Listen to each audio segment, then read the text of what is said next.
My sisters and I are staying at the Cui residence as guests. Young Master Cui is very generous. He is always giving away jewelry or handing out money. I was envious too, so I followed the others' lead to curry favor with Cui Xun. One day I would weave a tassel, and the next day I would sew a handkerchief. Young Master Cui accepted them all with a smile, but he never gave me any reward. I was anxious and at my wits' end, my face flushing red. Having no other choice, I braced myself and asked him, "Eldest young Master Cui, did you happen to forget something?" Cui Xun's expression stiffened. With these cheap, crude items, you dare to bargain with me? I had no choice but to work twice as hard, until the second Miss Cui praised the tassel I wove for its exquisite quality. Cui Xun let out a soft snort. A cheap trick like that is hardly fit for refined tastes. The second Miss Cui glanced toward the screen where I was hiding. Big brother has always been generous. Why are you making things so difficult for Sister Yingyu? I hid behind the screen, pricking up my ears to listen, terrified of missing a single word. I even forgot to weave the tassel in my hands. The spool slipped, and most of it unraveled. I had to start all over again, but I didn't mind. I only cared about young Master Cui's response. Everyone in the household knew that the usually generous Cui Xun was uniquely hostile toward me. I must have offended the eldest young master somewhere to make him target me like this. I fretted for several nights, guessing and pondering over and over. Yet, I couldn't figure out what taboo I had violated, seeing that all of my savings had been spent on materials for Cui Xun. A rush of blood went to my head. While teaching the second Miss Cui how to weave tassels, I fainted right in front of her. The second Miss Cui was the closest person to me in the household. She didn't look down on me for coming from a village, and she often helped me out in daily life. So I wanted to use this opportunity to test young Master Cui's boundaries, to see exactly how I had angered him, so that I could make amends in the future. After all, living under someone else's roof, one must know one's place. Through the gap in the screen, I saw Cui Xun scoff quietly. The tassel in his hand drew a curve in the air and hit the table with a dull thud. I've seen enough of her kind. She doesn't know her place, and she is both foolish and stupid. Does she really think the Cui family is so easy to enter, and the position of a concubine is so easy to get? The anxiety I had held in my heart for so long finally settled. Years ago, there was a severe drought in our hometown. The remaining food at home couldn't sustain so many people. My parents wanted to sell my eldest sister, my third sister, and me for money, to find a way for us to survive. My grandmother swallowed her pride and sent a letter to her childhood friend, who is now the old matriarch of the Cui family. And so, my eldest sister, my third sister, and I came to the capital to stay at the Cui residence as guests. Although the Cui family was an influential and noble household, they did not look down on us. The old matriarch Cui, out of old friendship, took us into the manor. The young masters and young ladies were all approachable, especially the eldest young master, Cui Xun, who was exceptionally generous and kind. In the spring, my third sister was homesick, so I gathered some locust blossoms and asked my eldest sister to make locust blossom cakes. My youngest sister tasted one, and my eldest sister took the rest to old matriarch Cui and young master Cui as a treat. Cui Xun found them very novel. Even though they weren't as delicately made as those from the manor's kitchen, they had a delightfully authentic flavor. With a wave of his hand, he rewarded my youngest sister and eldest sister with a jade pendant each. Only mine was missing, but I didn't think too much of it. After all, the cakes were made by my eldest sister and delivered by my youngest sister. Few people knew of my involvement. The locust blossoms were gathered by me, so it made sense. But I was extremely envious of that jade pendant, even though to young Master Cui, the jade pendant was worth nothing. To us, it was enough to cover a whole year's worth of food for my entire family back in the village. So while old Madame Cui was craving the locust blossom cakes and reminiscing about the past, I deliberately waited in the courtyard he was bound to pass through, carrying a basket of locust blossoms to cross paths with him by chance, fearing he might not notice. When I curtsied to greet him, I specially placed the basket right in front of him. The blossoms I gathered were all the plumpest buds, pure white and fragrant, and even my clothes were infused with their scent. But young Master Cui remained silent for a long time. He stood tall and straight, and when he suddenly looked up, my eyes instantly met his gaze. Only then did I realize that Cui Xun had been studying me all along. I felt guilty. Could he have seen through my little scheme? My face instantly grew hot. Cui Xun seemed to notice something amiss. He let out a quiet scoff and walked away. That night, when my little sister went to clear the locust blossom cakes, what she brought back to our room this time were heavy sachet bags. 2 of them. In fact, my little sister was troubled. Young Master Cui had specifically instructed that they were rewards for my eldest sister and me. I pretended not to care, but in my heart I felt a bit bitter. He had clearly seen me. From then on, it was like this every single time. There was never a share for me. This continued until my eldest sister saved up enough for her dowry and became betrothed to the only son of the fabric shop owner in the capital. Although it was a small business, for us, It was already an excellent match. I was very envious. I also hoped to save up enough for a dowry, so I could marry a good husband in the future. My eldest sister helped me figure things out, suggesting that perhaps with too many people around, Cui Xun couldn't tell us apart for a moment. I thoroughly agreed with her. In the golden autumn, the crab meat grew plump. When young Master Cui was shelling crabs for old Madame Cui and the second miss, his hands got covered in the fishy smell. Once he washed his hands, I quickly stepped forward to offer him a handkerchief. Cui Xun was a germaphobe, and fearing he might find it distasteful, I hurriedly explained, I embroidered this handkerchief myself, and it has never been used. Cui Xun scoffed, took the handkerchief, carelessly wiped his hands, and tossed it onto the side table. Although that handkerchief wasn't expensive, the pattern was embroidered by my own hands, and the money to buy the fabric came from the private savings our grandmother had set aside for us by pawning her bracelet when we left the village. It pained me to see it wasted, so I wanted to wait until the gathering dispersed to take the handkerchief back. It could still be used after a good wash. To my surprise, Cui Xun hadn't left either. He snatched up the handkerchief and stuffed it into his sleeve. I lost my composure in my excitement. You kept it. Cui Xun paused, his gaze shifting away slightly. Does my keeping it make you that happy? Of course I am happy.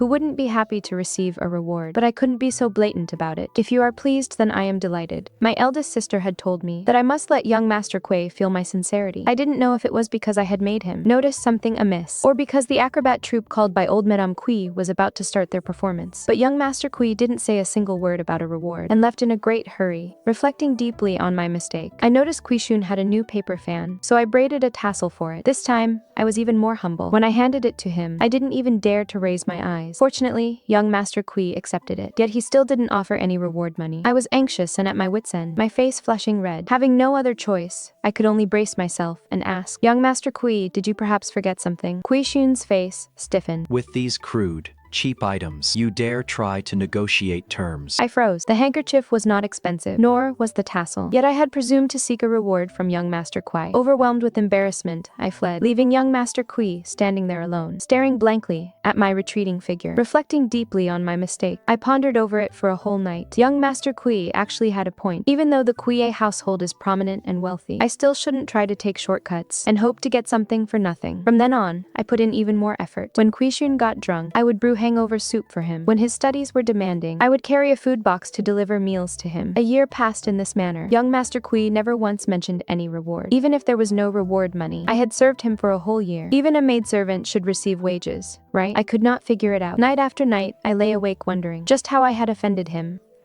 Why was he so generous to other girls?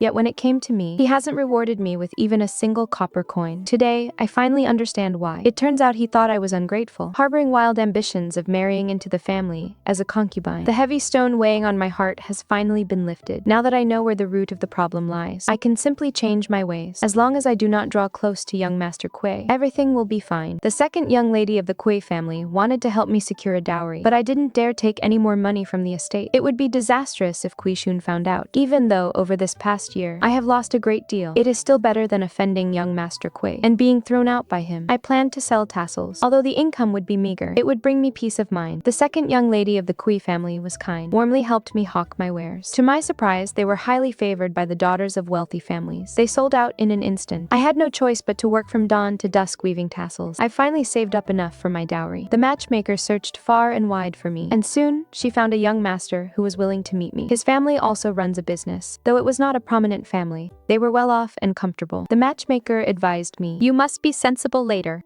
Countless people are desperate to marry into this family. It is only because of your beauty that you were blessed with such a good match. I nodded in agreement, thinking that I might finally live a peaceful life. I grew increasingly nervous. From afar, I saw an elegant young gentleman standing in the pavilion at the center of the lake, leaning against the railing and gazing into the distance. Seeing that we had arrived, he looked over, and our eyes happened to meet. My cheeks instantly flushed crimson. The young master was taken aback for a moment, and then his lips curled into a smile. But the matchmaker informed me that the one I was arranged to meet was actually the other young master sitting nearby. Only then did I realize that elegant young master was young master Zhou's cousin, young Master Pei of the Pei family, Pei Zhixu. The Pei family is a prominent and influential clan in the capital, possessing even greater power and influence than the Cui family. Today, he was accompanying the shy young Master Zhou on his matchmaking blind date, and helping him evaluate the match along the way. Knowing my own place and limitations, my disappointment lasted only a brief moment. Young Master Zhou and I did not converse. Matchmaking in the capital, it always begins with a glance from afar. If there is a mutual spark, we would then meet at a tea house to get to know each other better. Otherwise, Besides, if there is no spark at first sight, it would only lead to awkwardness. The matchmaker ran forward in delight and told me the young master had booked a private room at Tianxiang Pavilion, so we could head over to the meeting shortly. I was also very pleased, thinking that young Master Zhou must have taken a liking to me. When we first arrived at the tea house, the matchmaker suddenly had a stomachache and told me to go upstairs by myself while she went to use the restroom first. It was my first time at Tianxiang Pavilion. The stairs wound around several turns, and by the time I reached the second floor, I was completely lost. I didn't expect to walk into the wrong private room, where Cui Xun, who was drinking and chatting with his classmates, ran straight into me. His face darkened instantly, and he slammed the wine cup in his hand heavily onto the table. What are you doing here? I knew young Master Cui had gotten the wrong idea again. I'm here for a matchmaking blind date. Definitely not to look for you, eldest young master. I hurriedly clarified, and then backed out of the room. The matchmaker arrived just then. The private room young Master Zhou had booked turned out to be right next door, but only Pei Zhixu was inside the room. Young Master Zhou was nowhere to be seen. The private room was dead silent, and the noise from the adjacent room drifted over clearly. I heard Cui Xun saying, I was wondering why she hadn't come to pester me for a whole month. It turns out she was playing hard to get, deliberately claiming she is on a blind date. I would be more than happy to see her get married off, so she stops clinging to me. Embarrassed, I gave Pei Zhixu a forced smile. Where is young Master Zhou? Pei Zhixu curled his lips slightly and poured a cup of tea for me. My cousin is shy and not very good with words, so he specially asked me to offer his apologies to you. I lowered my head, having already figured it out. It must be that young Master Zhou didn't take a liking to me. Pei Zhixu caressed the teacup in his hand. Would you mind switching to a different candidate for the blind date? It didn't really matter to me, but I wasn't sure if things worked out, whether I should give the matchmaker's reward to her or to Pei Zhixu. Then I thought about it again and realized nothing was set in stone yet, so why was I worrying about all of this? This time, it was Pei Zhixu who lowered his head. He blew on the tea and took a sip.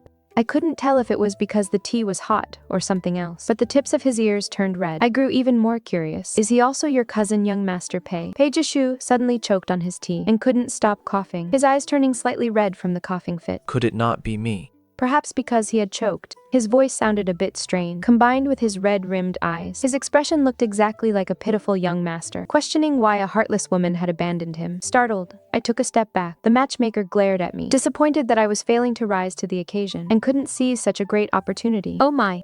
That would be absolutely wonderful. Who doesn't know of young Master Pei? Young Master, he comes from such a distinguished family. To be able to marry into the Pei household must be the result of 8 lifetimes of good fortune accumulated by Yingyu. The matchmaker was well informed. She had heard of almost every young master and young lady from noble families, and could easily list several of their merits during matchmaking. But she hadn't heard even a whisper of rumor about Pei Zhixu. Still, the Pei family's prestige was genuine. The matchmaker shot me a look, no longer even trying to hide it, as if she wished she could force my mouth open and accept the proposal for me. But I noticed a tassel hanging from Pei Zhixu's waist. Half of the tassel's fringe had been singed by fire, leaving it curled and blackened. The corners of Pei Zhixu's mouth turned down slightly, and his voice sounded as if it were muffled by cotton. Do you recognize this? Of course I recognize it. I had woven this tassel with my own hands, and in that impoverished room of the private school, I gave it away as a token of our bond, handing it over with my very own hands. At that time, I had only been at the Cui family home for a few days. My eldest sister went to great lengths to get me the job of delivering meals to Cui Xun. She told me to be more flexible and clever, and not to provoke Cui Xun again. I kept my sister's words firmly in mind. This way,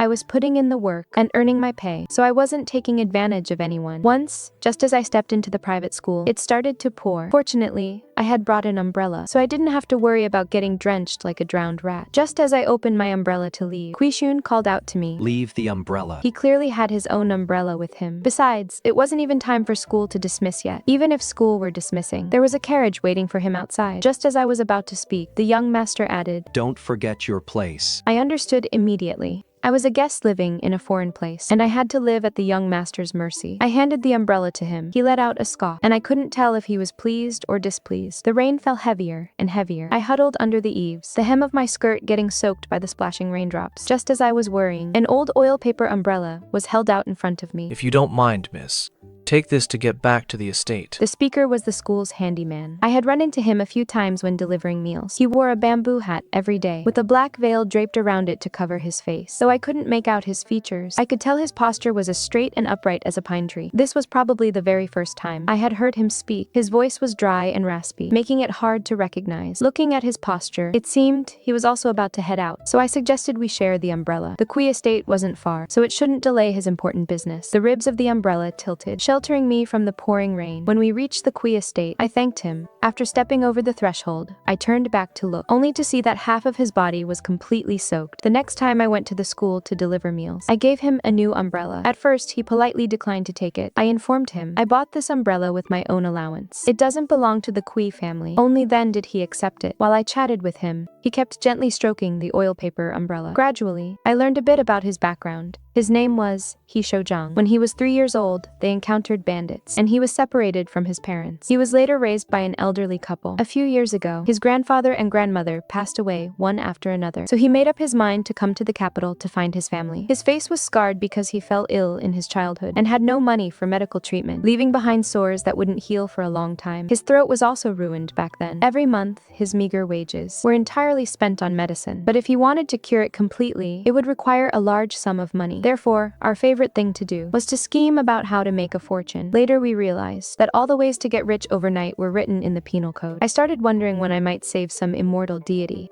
who, to repay the favor, could grant my wishes, including curing He Shouzhang's illness and finding his parents along the way. I leaned shoulder to shoulder with him by the peach blossom tree at the school. As the spring breeze swept past, petals drifted all over us. In the blink of an eye, the new year arrived. Old Mrs. Cui returned to the countryside to visit relatives, and Cui Xun went along to accompany her. On New Year's Eve, I made some dumplings and went to deliver them to He Shouzhang. He was staying in a woodshed at the private school. He had no home to return to, and no one waiting to reunite with him. I kept him company to see the new year in. As he swallowed the dumplings, his head bowed lower and lower, and the black veil covering his face was completely wet. I asked him how they tasted. He sniffled and said, "A bit salty." I smiled. There is a saying in my hometown, salty dumplings on New Year's Eve. Bring good luck and a bountiful harvest for the coming year. It was just something I made up. Nothing more than a small comfort and something to look forward to. When spring arrived, He Shouzhang handed me a sachet. These are my savings from over the years. I'm giving them all to you. I opened it and counted the money. It came to 22 taels, 3 mace, and 6 copper coins. His monthly wages, after deducting the cost of his medicine, had all been saved up by him. If you give this to me, how will you treat your illness? A gust of wind lifted one side of his veil, and I saw He Shouzhang's stiff expression soften as he forced a handsome smile. To cure my illness, this amount is just a drop in the bucket. It would be better to use it as your dowry, so you can marry a good husband in the future. I thought what he said made sense.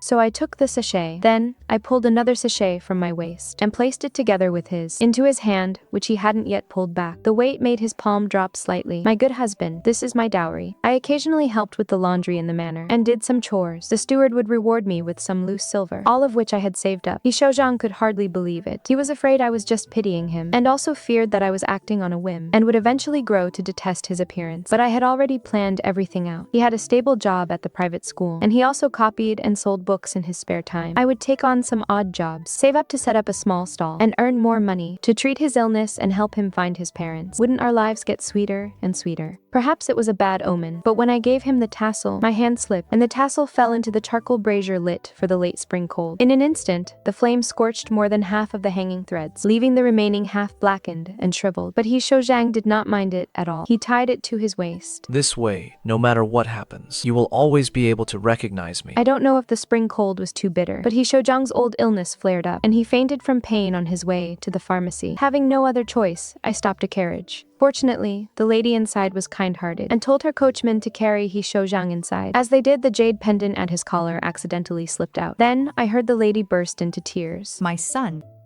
I only heard those 2 words. Before I could board, the carriage sped away. By the time I recovered and tried to follow, the carriage had already disappeared at the end of the alley. Since then, I never saw He Shouzhang again. I searched everywhere, but there was no news of him at all. When my elder sister found out, she was furious. He must have found his wealthy parents, become a young master of a prominent family, found a better match, and now looks down on you. After scolding him thoroughly, my sister turned to comfort me. He is nothing but a heartless man. It is not worth losing your mind over him and wasting away day by day. But I knew the reason. That day, to prove I wasn't a kidnapper, I had left the sachet in the carriage. I clutched the tassel at Pei Zhixu's waist. Her tone was frantic and desperate. Why are you wearing this?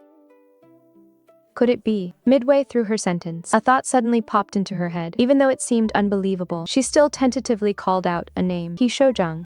Pei Zhixu's eyes welled up with tears again. Why must you act so astonished? You were the one who abandoned me first. That day, Mrs. Pei had found the jade pendant. He Shouzhang was indeed the legitimate son the Pei family had been searching for over a decade. They had summoned renowned physicians and administered countless rare medicines before finally dragging him back from the brink of death. Shouzhang was his childhood name because Mrs. Pei had always called him that when he was young. He still remembered it. His name was then changed from He Shouzhang back to Pei Zhixu. Pei Zhixu had been unconscious for over 100 days. The very first thing he did upon waking up was write a letter and prepare a visiting card to be delivered to the Cui residence. The letter was addressed to me, while the visiting card was presented to the Cui household. He wanted to marry me, to settle down and start a family with me. The letter claimed that my family background was too humble, that I was trying to climb too high, that our past feelings were all a mistake, and advised him to find a better match. Pei Zhixu refused to give up. He forced himself out of bed and waited outside the Cui residence for an entire month, hoping to get an explanation from me in person. But during that entire month, I did not show my face even once, clearly avoiding him. I glanced at that letter. I recognized the handwriting. It belonged to young Master Cui, and during that entire month, in order to save up for my dowry, I had been weaving tassels day and night, never even finding the time to step out of my room. While Pei Zhixu was grieving in solitude, he heard that I had hired a matchmaker to find a husband. He was both angry and anxious, fearing that I would ignore him. He asked his cousin to help him. He had originally intended to question me about why I had abandoned him and if I had completely forgotten my past vows. He never expected it to be a complete misunderstanding. It was already close to noon when young Master Cui woke up. He had indulged in a few too many drinks the night before, not expecting to sleep for so long. The maid quickly attended to him to help him dress and brought him some hangover soup. He took just one sip and frowned. The taste isn't right. But as for what exactly was wrong with the taste, he couldn't quite explain. The kitchen remade it 3 or 4 times. Young Master Cui took another sip and refused to touch it again. Seeing the maid standing there nervously, young Master Cui decided not to make things difficult for her. As he was about to step out the door, young Master Cui seemed to suddenly remember something. After I fell asleep from drinking, did anyone come to see me? The maid replied honestly. The second Miss Cui came by once last night. Old Mrs. Cui also sent someone to summon you once. Seeing that you were asleep, they left.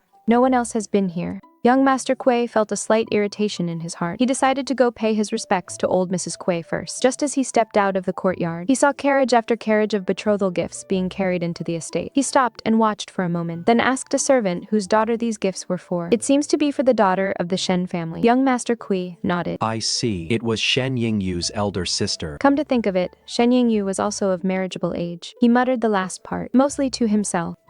There were many distant relatives staying in the estate. Cui Xun knew exactly what they were planning, flattering him just to secure some charity. His grandmother had also advised him to help them out whenever he could. Just a little leak from his fingertips would be enough for them to get by. The poor relatives in the orphanage, as the old ones passed away, new ones would take their place. Yet, he was exceptionally harsh only towards Shen Yingyu. Why would such a pretty girl be just like the others? Relying solely on these handouts, she must be harboring deeper, hidden motives. Otherwise, every time she ran into him, how could she possibly act so bashful? In truth, from the very first moment they met, young Master Cui had taken a liking to Shen Yingyu. He thought it would be wonderful to have her as his concubine, but Shen Yingyu was far too calculating, and young Master Cui wanted to humble her temperament first. Only then would she know her place in the future, and become gentle and submissive. Otherwise, if word got out that the young master of the Grand Cui family was being manipulated by a mere girl, wouldn't he become the laughingstock of others? That day, in his second sister's room, young Master Cui knew Shen Yingyu was eavesdropping. He had already questioned the servants, who confirmed that Shen Yingyu had gone to his second sister's room early in the morning, and had not stepped out since. Moreover, hearing how his second sister's words kept steering the conversation toward Shen Yingyu, he knew at a glance that she was playing tricks. She was using his second sister's simple-mindedness to put in a good word for herself. Cui Xun was annoyed with her for actually scheming and involving his second sister. So, he spoke harsh words on purpose. Giving her a warning turned out to be quite effective. According to the servants, Shen Yingyu had locked herself in her bedchamber. But before young Master Cui could enjoy his satisfaction for long, another frustrating trouble arose. Clutching the letter and the calling card presented by the servant, his hands trembled slightly with rage. Tearing open the envelope, he took only one glance at the words. Seeing mentions of some private school romance and pledges of love, he ripped the letter to shreds. Shen Yingyu was indeed deeply calculating. As if provoking him wasn't enough, she had to go and provoke someone else. Now, the young master of the Pei family had actually come to propose marriage. The candle in his pavilion burned all night long. Cui Xun gnashed his teeth, feeling that this situation couldn't be entirely blamed on Shen Yingyu. The Pei family was prominent and influential. They were not someone Shen Yingyu could climb up to just with her schemes. It must be that young Master Pei was lustful and had taken a fancy to her face. Once he grew tired of her in the future, he would eventually divorce her and take another wife. By then, as a divorced woman, with nowhere left to go, she would only spend the rest of her life in bitter misery. It would be better for him to help her decline the proposal, sparing her from suffering. Shen Yingyu would surely be grateful to him. Young Master Cui let out a sigh of frustration. Forget it. Forget it. Now that the eldest Shen daughter was betrothed, he would simply take Shen Yingyu in as his concubine, dispelling the gloom in his heart.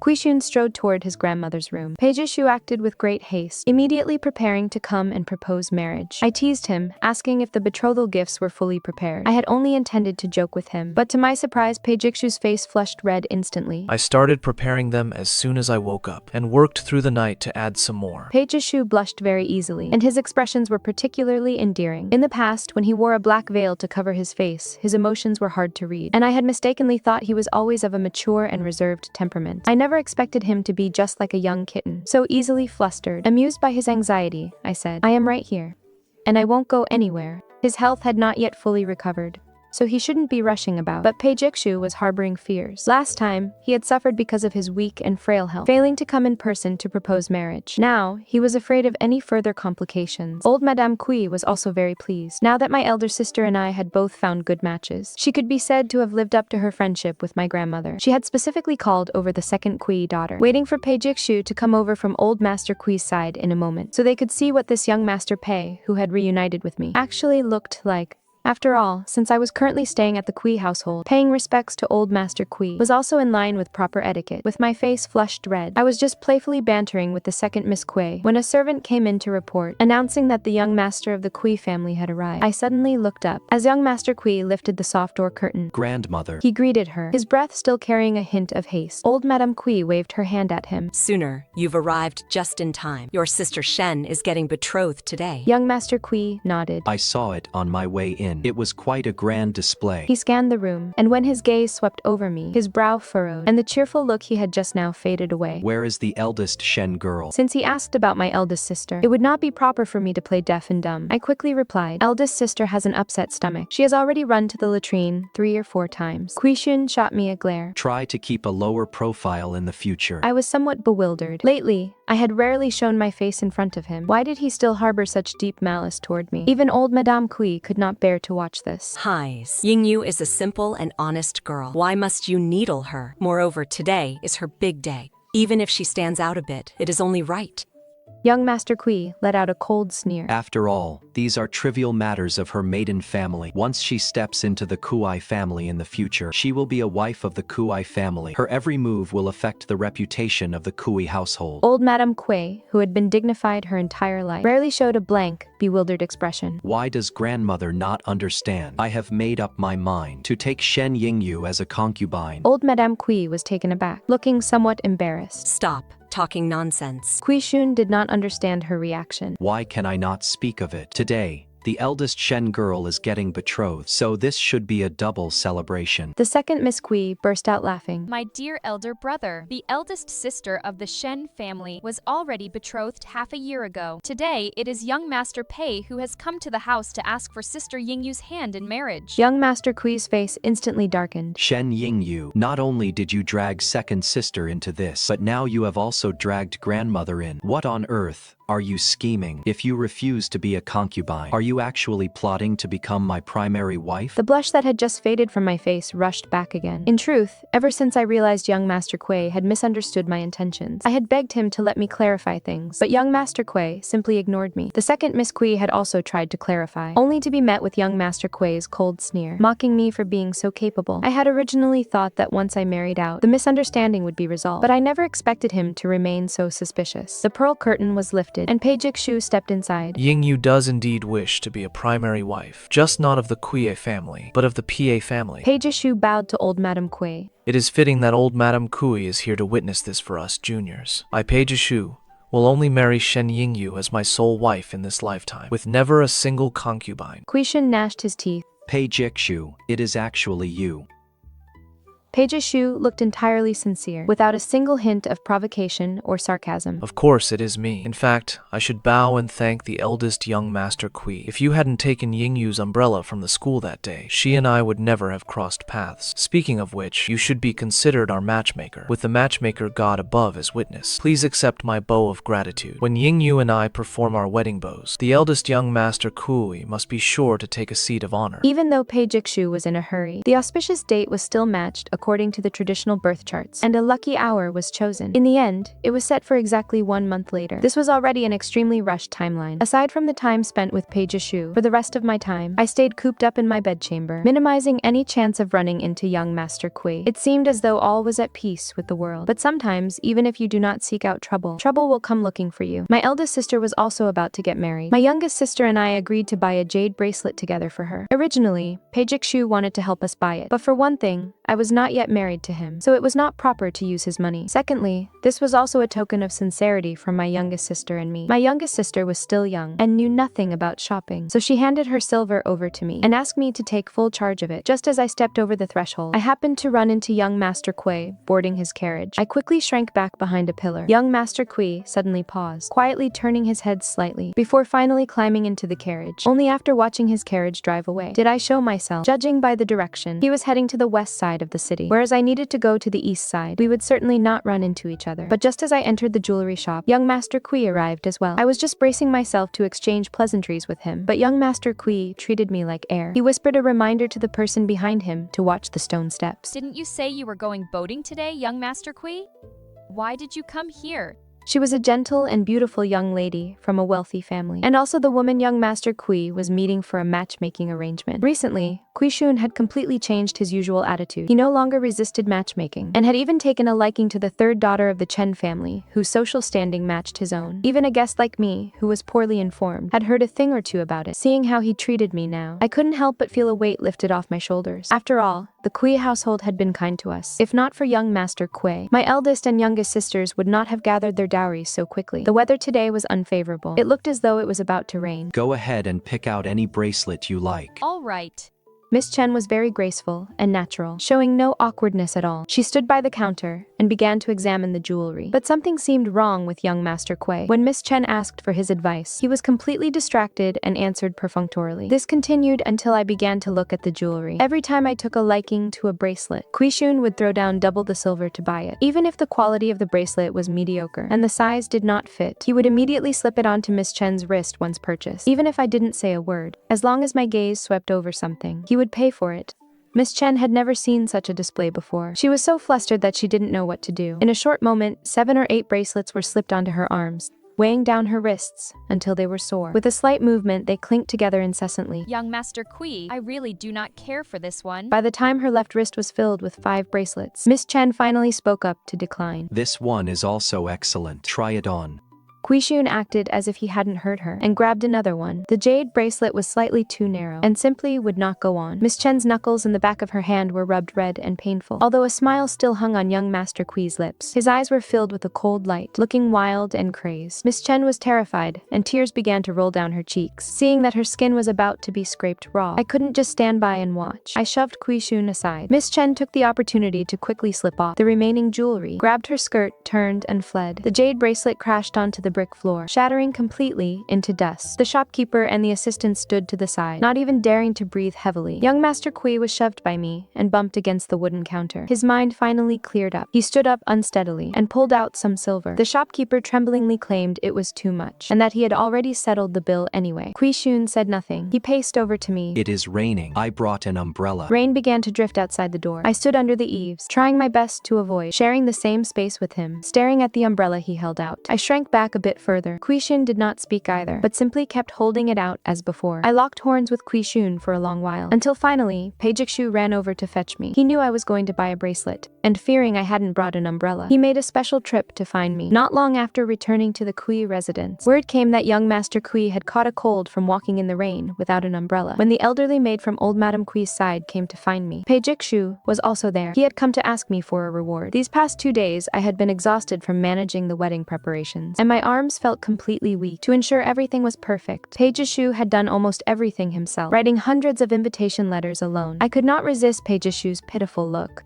He seemed to know exactly how handsome he was right now, and knew precisely what expression would leave me completely defenseless. What should we do then? I leaned my waist back, my heart pounding wildly and uncontrollably. Pei Zhixu looked at me with deep affection. Pei Zhixu's wrists and knuckles were slender. They clearly should have been hands for playing the zither and painting, yet they were covered in old scars, and his fingers still bore thick calluses from writing that had not faded. In this manner, relying on the bits of silver he had saved up penny by penny, he had wholeheartedly given it all to me, only hoping that I could marry into a good family. I threw my arms around Pei Zhixu. Pei Zhixu tapped his lips again, having spoken too much. His mouth and tongue were dry. It was at this exact moment that the elderly maid stepped inside. Second Miss Shen, you must save the eldest young master this time. For some reason, young Master Cui refuses to take his medicine today, no matter what is said. No matter how old Madame Cui coaxes him, it doesn't work. And scolding him doesn't work either. Young Master Cui is simply set on not opening his mouth. In the end, old Madame Cui wept, and only then did he speak, saying that unless either you or Pei Zhixu force feed him, he will not swallow it. Young Master Cui was doing this on purpose. Who knew if going to feed him medicine would cause other complications? It is always better to avoid unnecessary trouble. Otherwise, things would only become harder to clear up later. Seeing that I was reluctant to go, the maid grew anxious. The old madam has treated you with great kindness. Not only did she take you in, second Miss Shen, but she also agreed to this marriage. How can you return kindness with ingratitude? Before I could speak, Pei Zhixu said politely, The elder maid is right. Then let me go and feed the medicine to eldest young Master Cui. Seeing Pei Zhixu arrive, young Master Cui did not seem disappointed either. Taking it step by step, he would plan his moves slowly. First, he would make Pei Zhixu get lost. He calculated that, for a young master of the PA family, born with a silver spoon, being made to feed someone medicine would indeed be a humiliating insult. When the moment came and Pei Zhixu lost his temper, young Master Cui would have an excuse to make things difficult, and then blow the trouble out of proportion, leaving the Pei family unable to back down gracefully, and the marriage would naturally fall through. In front of old Madame Cui, young Master Cui refused to yield an inch, but he never expected that Pei Zhixu would naturally and smoothly begin to feed him the soup. I am very familiar with the task of feeding medicine. In the past, when I was taken in by my grandparents, whenever they fell ill, I would brew the medicine with my own hands and feed the soup to them myself. Regrettably,